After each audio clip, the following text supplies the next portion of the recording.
Itu kok langitnya gradasinya nggak halus sih?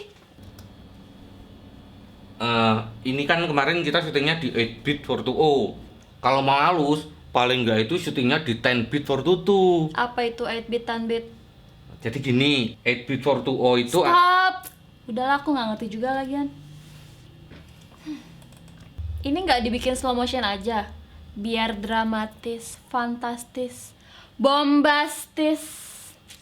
ini syutingnya nggak di high frame rate. Jadi nggak bakalan halus kalau mau dibikin slow motion. Kamu kan kemarin mintanya syuting di 4K. Nggak bisa 4K sekaligus slow motion. Kameranya nggak bisa. Kameranya nggak bisa. Kamera full frame mahal-mahal nggak bisa 4K sekaligus slow motion. Ya kan kamu sendiri yang minta. Pengennya pakai full frame biar bisa bokeh. Padahal bokeh itu nggak cuma perkara ukuran sensor, tapi juga perkara lensa yang dipakai. Retake lah. Ini kita itu kemarin syutingnya capek-capek loh. Lensanya gede-gede karena pakai kamera full frame. Dan ini loh aku tuh masih pakai. Ya kamu mau-mau aja. Retake nih. Retake. Retake. Retake.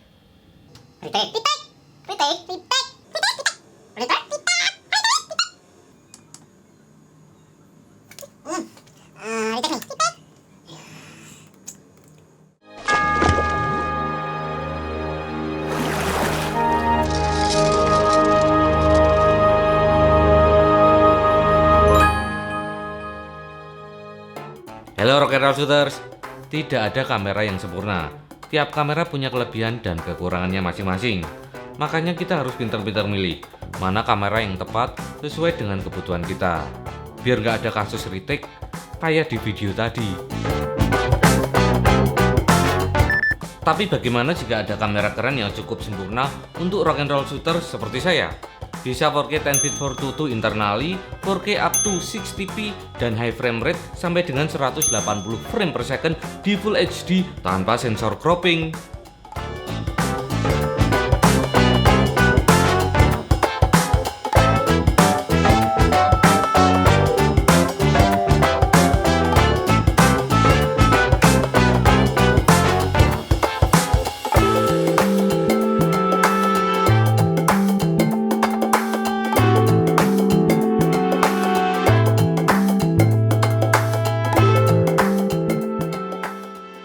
GH5 ini adalah kamera bersensor micro four third dari Lumix dengan fitur-fitur yang sangat video-centric.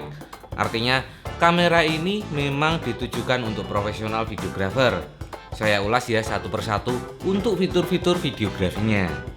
Form faktor GH5 ini DSLR banget. Desain dan penempatan tombol-tombolnya asyik.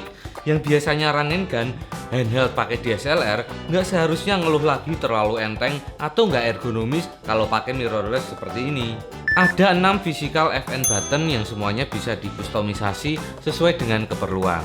Semuanya bisa di-set dengan masuk ke menu, custom settings, operation, lalu masuk ke FN button set. Di sini saya kustomisasi tombol FN1 di bagian atas untuk mengatur record quality dari resolusi Full HD hingga 4K. Oh ya, ini layarnya full touchscreen ya. Tombol FN2 saya fungsikan untuk mengatur level focus picking dari none, low ke high. Focus picking ini berfungsi untuk memberikan highlight dengan warna tertentu pada bagian subjek yang tajam alias in focus saat kita memakai manual fokus.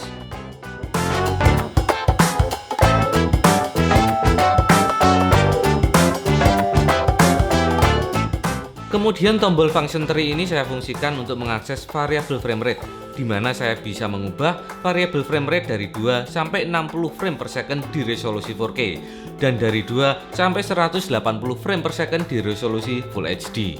Lebih detail tentang fitur variabel frame rate ini akan saya ceritakan nanti di belakang. Oke? Tombol FN4 di bagian paling bawah ini saya fungsikan untuk menyalakan dan mematikan fitur zebra.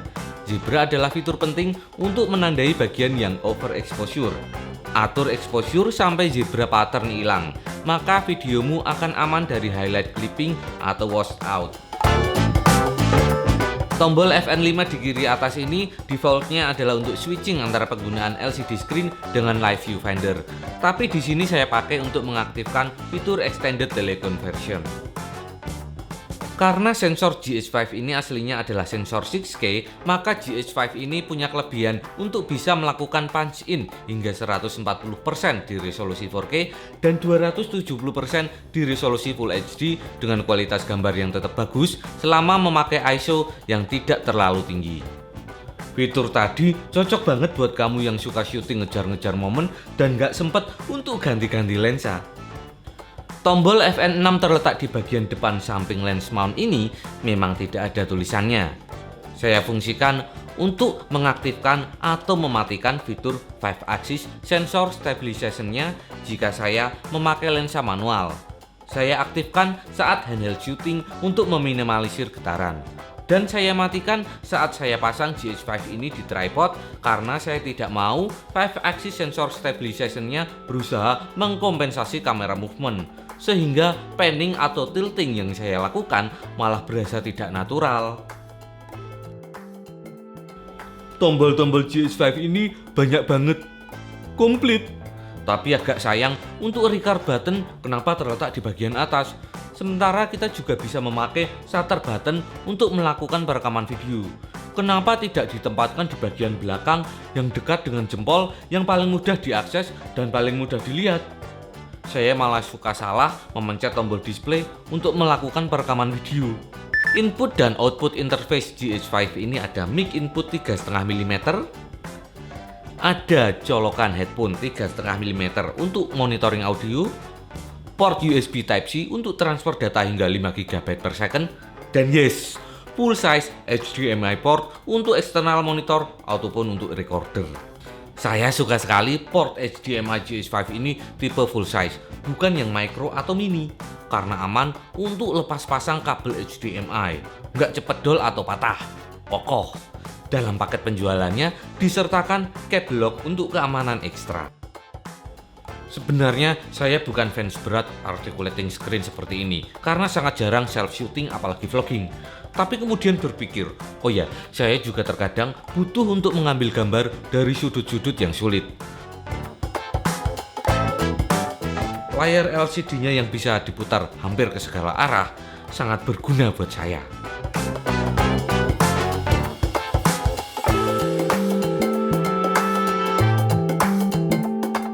Selain bisa diputar-putar hampir ke segala arah, layar LCD yang full touchscreen ini cukup bisa diandalkan juga saat syuting dalam kondisi bright daylight.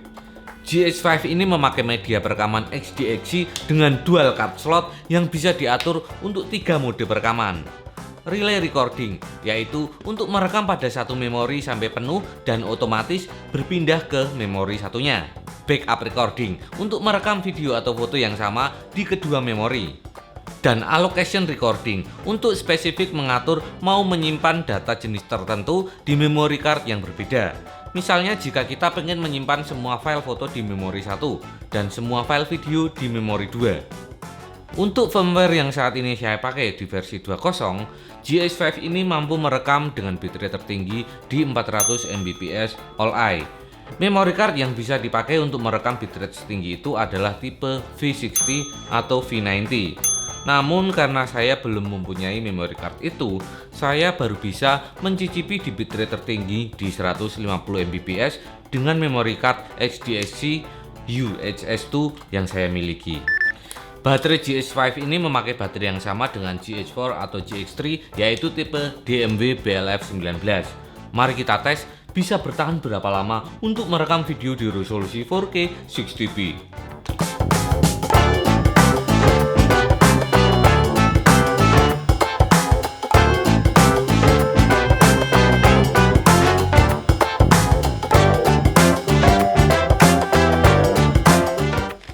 Teman-teman mungkin sudah pada tahu kalau GH5 ini memakai sensor berukuran Micro Four Thirds.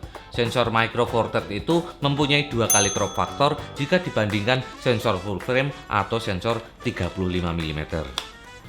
Artinya, jika memakai lensa yang bervokal yang sama, GH5 ini akan menghasilkan gambar 2 kali lebih padat angle of view-nya daripada pada sensor full frame. Kalau kamu adalah pemakai Lumix GH4, FYI aja, saat merekam 4K tidak ada lagi additional crop pada GH5 ini, full pixel readout. Sedangkan pada GH4 ada crop factor 2,3 kali saat merekam video. Dengan demikian, kemampuan high ISO performance pada GH5 ini lebih bisa diandalkan. Mari kita tes.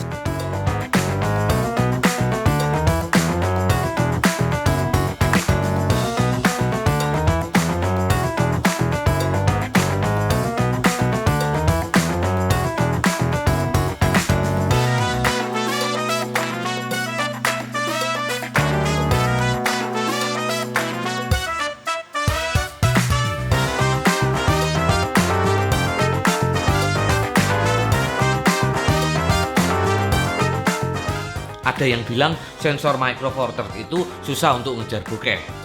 Itu hanya perkara hitungan matematik saja. Kita harus paham soal ekuivalensi sebelum berdebat soal ini. Untuk mendapatkan depth of field yang sama seperti pada sensor full frame, selain harus memakai lensa yang ekuivalen, kita juga harus memakai aperture yang ekuivalen. Misalnya, di kamera bersensor full frame, saya memakai lensa 50 mm dengan aperture f4 untuk mendapatkan bokeh seperti ini. Maka, saya harus memakai lensa 25 mm dengan aperture f2 untuk mendapatkan depth of field atau bokeh yang sama pada sensor berukuran Micro Four Thirds. Ingat, crop factor Micro Four Thirds ini 2 kali jika dibandingkan sensor 35 mm atau full frame. Dan itu bukan hanya lensanya yang harus dihitung ekuivalensinya, tapi juga aperture-nya. Jadi kalau ada yang bilang sensor full frame bisa lebih bokeh daripada sensor Micro Four Thirds, mungkin dulu waktu pelajaran matematika suka bolos. Ayo, lagian kenapa sih harus full frame banget? Cinema kamera juga rata-rata sensornya cuma super 35 mm yang sedikit lebih besar daripada sensor Micro Four Thirds. Bukan full frame. Kecuali beberapa large format cinema kamera seperti Panavision Millennium DXL8K atau Arri Alexa 65 yang sensornya malah lebih besar daripada 35 mm. Kalau kamu memang butuh banget GH5 ini untuk produksi serius seperti memakai lensa sinema dan butuh ngejar bokeh banget, tinggal pakaikan adapter plus focal reducer seperti speed booster atau lens turbo. Nanti crop factor bakal jadi setara ke super 35 mm pada sinema kamera. Selain crop factor berkurang dari 2 kali menjadi sekitar 1,5 kali, dengan focal reducer jadi ada 1 extra f-stop. Artinya jika tadinya lensa yang kamu pakai bukaan terlebarnya adalah f2,8, bakal menjadi f2. Jadi bakal lebih bisa untuk ngejar bokeh dengan GH5 plus focal reducer daripada di super 35 mm sinema kamera jika memakai lensa yang sama. Salah satu keuntungan yang paling berasa pada sistem Micro Four Thirds adalah lensanya yang kecil-kecil. Jadi sekarang saya tidak perlu capek-capek lagi membawa lensa yang besar-besar. Kalau dulu saya memakai lensa Allround 24-70 mm yang seperti ini untuk di body full frame, sekarang saya cukup memakai lensa ekuivalennya yaitu 12-35 mm seperti ini. Jadi kalau mau sekarang saya bisa membawa lebih banyak lensa daripada dulu. Ngomongin kualitas sensor biasanya nggak jauh-jauh dari bagaimana kemampuan dynamic range atau rentang dinamisnya. Dynamic range adalah bagaimana sensor kamera ini mampu menangkap semua detail dari bagian paling gelap atau shadow sampai bagian paling terang atau highlight sekaligus. Dengan V-Log L yang merupakan log gamma profile yang bisa dipilih terpisah, GH5 ini mampu merekam dynamic range sampai dengan 12 stops. Dengan dynamic range yang cukup lebar ini akan memberikan fleksibilitas yang oke saat editing. Saya sebut di awal tadi, GH5 ini dilengkapi dengan 5-axis sensor stabilization untuk mengkompensasi getaran terutama saat handheld shooting. Nah, GH5 ini mempunyai kelebihan jika dibandingkan dengan sistem penstabilan sensor pada kamera lain karena in-body image stabilization-nya bekerja sama dengan optical image stabilization pada lensa natifnya. Disebutnya dual IS. Jadi nggak bakalan bentrok. In-body image stabilization-nya pengen mengkompensasi kemana, optical image stabilization-nya ngikutin, berkomunikasi. Untuk mengaktifkan dual IS ini tinggal meng-on-kan power OIS pada lensa natifnya.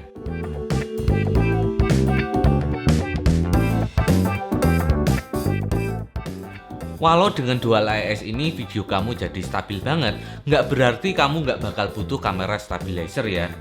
Dual IS ini seperti saya bilang sebelumnya lebih berfungsi untuk mengkompensasi getaran-getaran kecil yang biasanya terjadi saat kamu syuting handheld dengan long lens atau lensa berfocal length panjang, atau saat kamu syuting lupa sarapan dulu. Tapi kalau kamera movementmu udah ribet banget, ya tetap harus pakai kamera stabilizer khusus kayak 3-axis electronic gimbal. Dual IS nggak bakal terlalu membantu.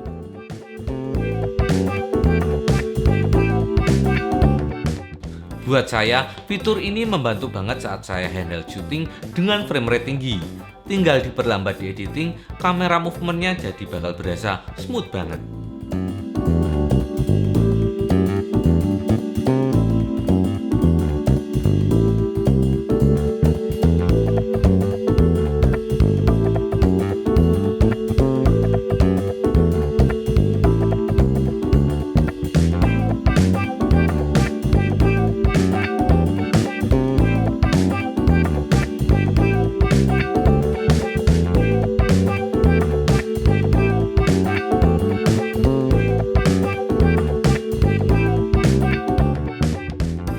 Oke, sekarang kita ngomongin kualitas perekaman videonya.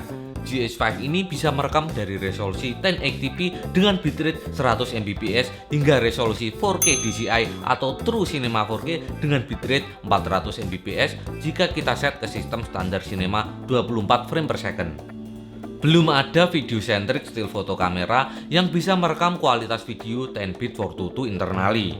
Tapi GH5 ini bisa. Rata-rata mirrorless atau DSLR hanya mampu merekam video dengan bidep 8-bit dan chroma subsampling 420 saja.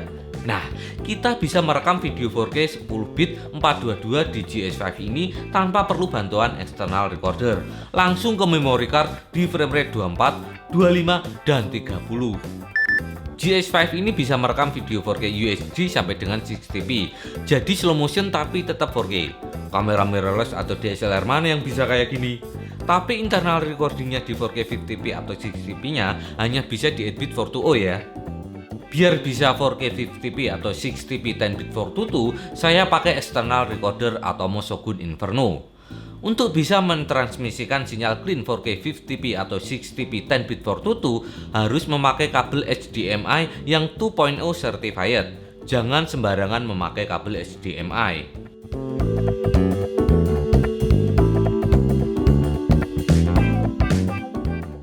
Dari tadi ngomongin 8-bit 420, 10-bit 422 itu apa sih? Saya nggak akan jelasin detail di sini karena Griffin Hammond sudah menjelaskannya dengan sangat gamblang di sini. Tapi bisa saya jelaskan bahwa dengan kemampuan GH5 ini merekam lebih banyak informasi warna, artinya lebih banyak membantu saya saat mengolah warna atau color grading. Warna jadi bisa lebih tebal karena lebih minim color banding pada bagian gradasi.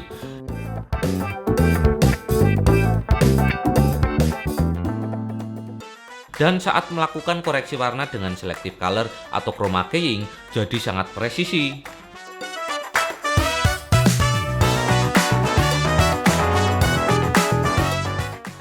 VFR alias variable frame rate adalah fitur yang sangat saya favoritkan di GH5 ini. Saya bisa merekam video dari frame rate paling rendah untuk time lapse dari 2 frame per second sampai slow motion 180 frame per second di Full HD atau 60 fps di 4K tanpa crop sensor. Tetap full pixel readout, kualitas gambarnya tetap detail. Dengan fitur ini slow motion atau fast motion alias time lapse langsung diproses di kamera ke frame rate standar, misalnya ke 24, 25 atau 30 frame per second secara continuously alias tanpa buffering. Tidak perlu melakukan conforming di editing software. Audio jika memakai fitur VFR ini tidak akan terekam ya.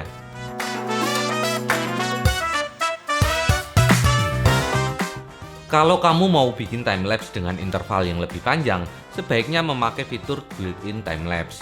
Karena dengan fitur ini, kamu bisa merekam foto format RAW untuk fleksibilitas lebih saat editing.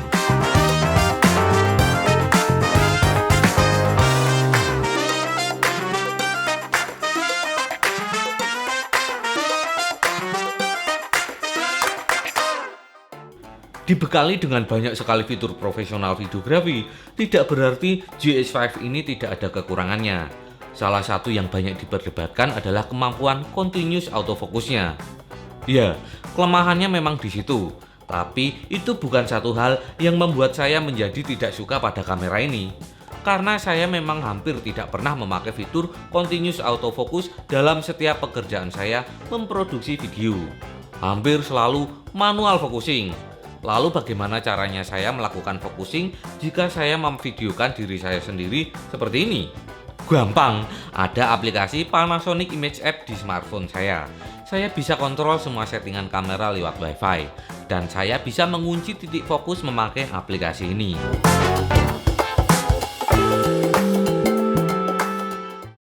Oke rock and roll shooters, itu tadi review saya yang cukup in-depth untuk mirrorless Lumix GS5 ini.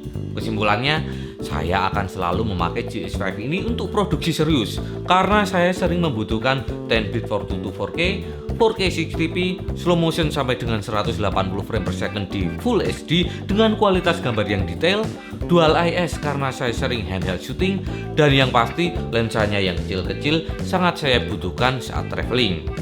Apakah fitur-fitur di kamera ini cocok buat kamu? Atau kamu ada pertanyaan mengenai kamera ini yang belum saya ulas? Tulis di kolom komentar ya. Jangan lupa like jika suka video ini agar saya semakin semangat membuat video konten berikutnya. Share juga di akun sosial media kamu.